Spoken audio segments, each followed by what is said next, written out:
आज की कहानी एक सच्ची स्टोरी है, एक सच्ची कहानी पर बेस्ड है। ये सच्ची कहानी जेनिफर नाम की लड़की की है। तो चलिए फिर आज की वीडियो शुरू करते हैं। मूवी की शुरुआत में इस फिल्म की हीरोइन जेनिफर को दिखाया जाता है, जिसकी उम्र अभी सिर्फ 16 साल है, जो आज रात अपनी फ्रेंड जेसी के घर रुकती है। क्योंकि जेसी के पेरेंट्स कहीं गए हुए होते हैं तो वह अपने फ्रेंड जेसी के घर रुक जाती है। सुबह में जेनिफर जब पौधों को पानी दे रही होती है तो वह नोटिस करती है कि एक ब्लैक कलर की गाड़ी जेसी के घर के आसपास मंडरा रही है। वह इस बात को इग्नोर कर देती है, पर थोड़ी देर बाद जब वह कार उसके पास आकर रुकती है तो वह उसी कार की तरफ चली जाती है। उसमें से एक आदमी निकलता है। जेनिफर को लगता है कि वह उसकी फ्रेंड के घर आया है। आदमी जेनिफर से पूछता है क्या तुम्हारे पेरेंट्स घर पर हैं, और जेनिफर सच बोल देती है। वह बता देती है कि नहीं, यह मेरा घर नहीं है, ये तो मेरी फ्रेंड का घर है। और वह आदमी इस तरह से बिहेव करता है जैसे वह उसकी फ्रेंड को जानता है। बाद में फिर दोबारा से पूछता है कि क्या तुम्हारे फ्रेंड के पेरेंट्स घर पर नहीं है, और जेनिफर सच बोलती है। वह कहती है नहीं, वे घर पर नहीं है। वह आदमी अपनी गन निकलता है और जेनिफर पर अपनी गन तान देता है और जेनिफर से कहता है अभी गाड़ी में बैठ जाओ वरना तुम्हें यही शूट कर दूंगा। जेनिफर को कुछ भी समझ में नहीं आता और वह गाड़ी में बैठ जाती है। वह जेनिफर को डिग्गी में बंद कर देता है और गाड़ी लेकर वहां से निकल जाता है। दूसरी तरफ जेनिफर की फ्रेंड को दिखाया जाता है, जो जेनिफर को हर तरफ ढूंढ रही होती है, मगर उसे जेनिफर कहीं नहीं मिलती। वह जेनिफर की मॉम को फोन मिलाती है। जेनिफर की मॉम जानती थी कि उसकी बेटी उसे बगैर बताए कहीं नहीं जाएगी। जेनिफर की मॉम पुलिस कंप्लेंट कर देती है और जब पुलिस जेनिफर की इन्वेस्टिगेशन के लिए उसकी फ्रेंड के घर आती है, मगर पुलिस वाले जेनिफर की मॉम की बात पर यकीन नहीं कर रहे थे। उनमें से एक पुलिस वाला जेनिफर की मॉम से कहता है कि वह अपनी मर्जी से यहाँ से गई होगी या फिर जेनिफर का किसी के साथ चक्कर होगा और वह किसी के साथ भाग गई होगी। जेनिफर की माँ उसके बॉयफ्रेंड को भी फोन करती है, मगर वह भी जेनिफर के बारे में कुछ नहीं जानता। दूसरी तरफ जेनिफर को दिखाया जाता है जिसे वह किडनैपर अपने घर ले आता है।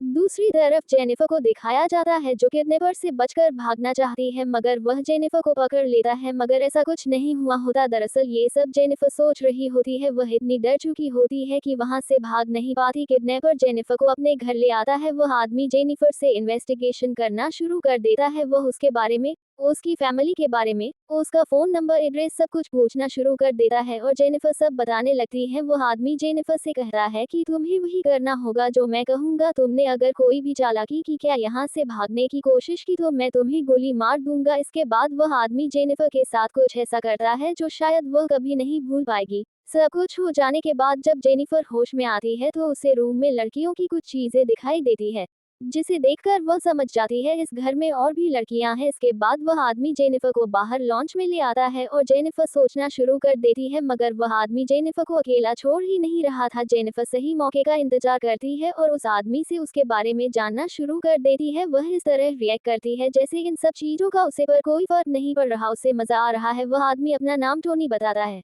और वह एक दुकान का मालिक भी होता है, और जब जेनिफर उसकी फैमिली के बारे में पूछती है तो उसे बुरी तरह डांट देता है। टोनी इतना भी बेवकूफ नहीं था। वह जेनिफर से कहता है जब मेरा तुमसे दिल भर जाएगा तो मैं तुम्हें छोड़ दूंगा, मगर इसके बाद तुम पुलिस के पास गई तो तुम्हारी माँ का और तुम्हारा मैं वह हश्र करूंगा कि दुनिया को मुंह दिखाने के लायक नहीं बचोगी। मैं फिर से जेनिफर को बेडरूम में ले जाता है और वही बुरा काम करता है। जेनिफर उसे समझने की कोशिश करने लगती है। वह उसके घर की काम करती है, उसका सारा घर देखती है। उसे कुछ चीजें और मालूम पड़ जाती हैं, जैसे उसके डॉक्टर का नाम, कैलेंडर पर माँ की हुई पिक्चर। जेनिफर समझ जाती है यहाँ रहने वाली कोई लड़की है जो 2 दिन के बाद आने वाली है, मगर वह है कौन जेनिफर को ये पता नहीं चल पाता है। जेनिफर को यकीन था कि वह 2 या 3 दिन बाद इस घर से बाहर निकाल जाएगी। वह एक चीज और नोटिस करती है कि किचन में एक बॉक्स रखा है जिसे लेकर टोनी बहुत सेंसिटिव है। अगर जेनिफर उधर देख भी लेती है तो टोनी उसे डांट देता है। इसके बाद वह जेनिफर के साथ न्यूज देखता है कि कहीं कोई न्यूज जेनिफर की तो नहीं है। ये देखकर वह बहुत खुश होता है कि कोई भी हेडलाइन, कोई भी न्यूज जेनिफर के लिए नहीं होती है। टोनी कहता है कि देखो, कोई भी तुम्हारी परवाह नहीं करता, किसी को भी तुम्हारी परवाह नहीं है, तुम्हारे दोस्तों को या तुम्हारी माँ को तुम्हारी फिक्र नहीं है, वह तो बस तुमसे पीछा छुड़ाना चाहती थी। यह न्यूज देखकर जेनिफर बहुत बुरा लगता है। दूसरी तरफ जेनिफर की मॉम को दिखाते हैं, जो पुलिस को ये यकीन दिलाने की कोशिश करती है कि उसकी बेटी खुद से कहीं नहीं गई, उसकी बेटी के साथ कुछ बुरा हुआ है। जेनिफर की माँ हर मुमकिन कोशिश अपनी बेटी को ढूंढने के लिए करती है, लेकिन कोई भी उसकी नहीं सुनता। लेकिन एक बूढ़ा पुलिस वाला उसकी रिपोर्ट दर्ज कर लेता है। दूसरी तरफ दिखाया जाता है जेनिफर के साथ आज कुछ बहुत बुरा होने वाला था। टोनी उसे अकेले वॉशरूम जाने देता है। उसके पास मौका था वहां से भागने का, लेकिन वह नहीं भाग पाती। बाहर आने पर टोनी उसके साथ बहुत बुरा सलूक करता है, उसे एक संदूक में बंद कर देता है और जेनिफर के सर पर बंदूक रखकर उसे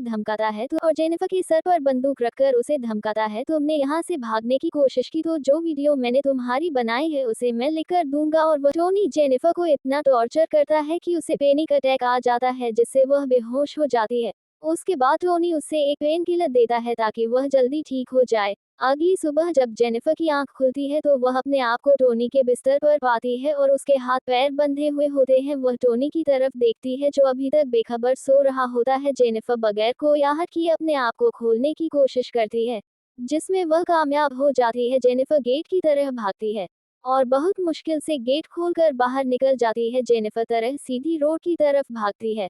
वहां से एक कार आ रही होती है। अंदर बैठे हुए दो लोगों से मदद मांगती है। वह दोनों जेनिफर की मदद कर देते हैं, उसे कार में बिठा लेते हैं।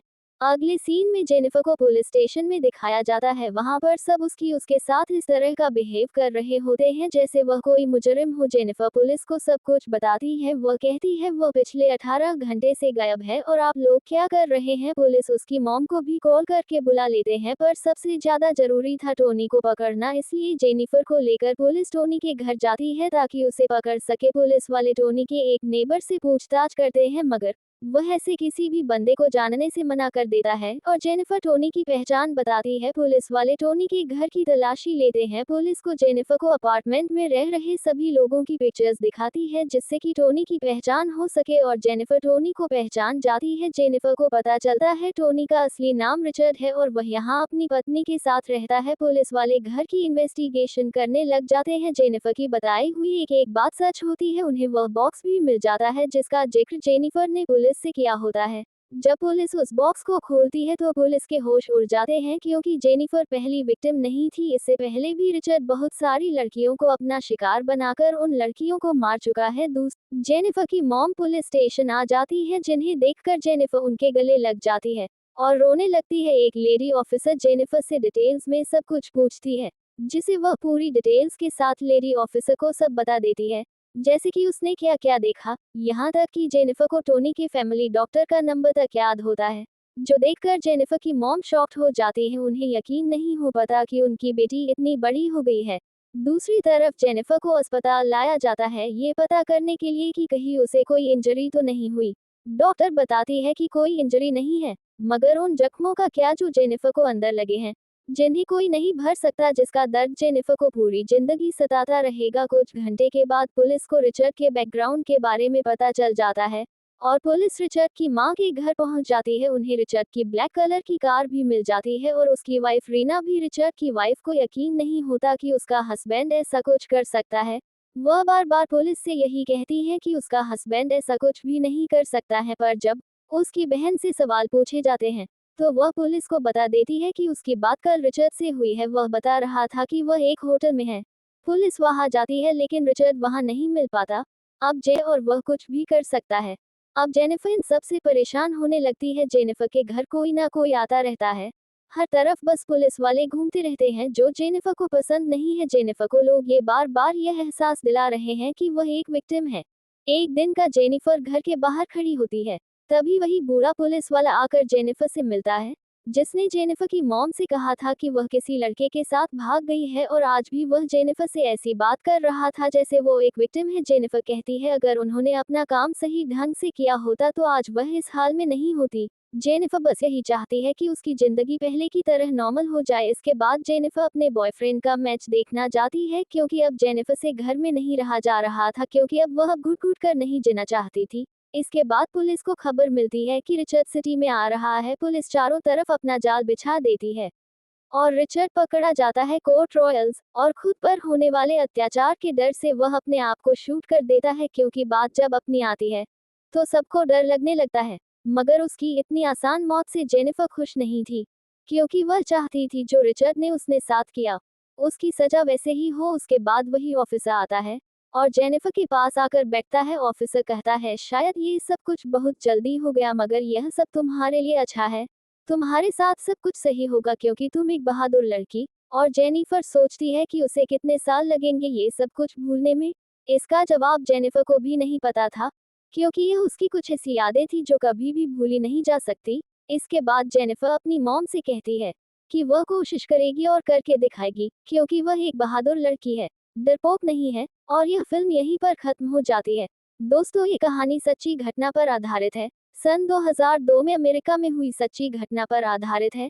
जिस लड़की के साथ यह सब हुआ था उसका नाम कारा था, जिसको एक 43 साल के आदमी ने अपने घर में कैद रखा, उसके साथ मारपीट की, उसके साथ गलत काम किया, और फिर वह कैसे उसे शैतान आदमी के चंगुल से बाहर निकले और बाहर आकर उसने अपनी पूरी कहानी दुनिया के सामने बताई।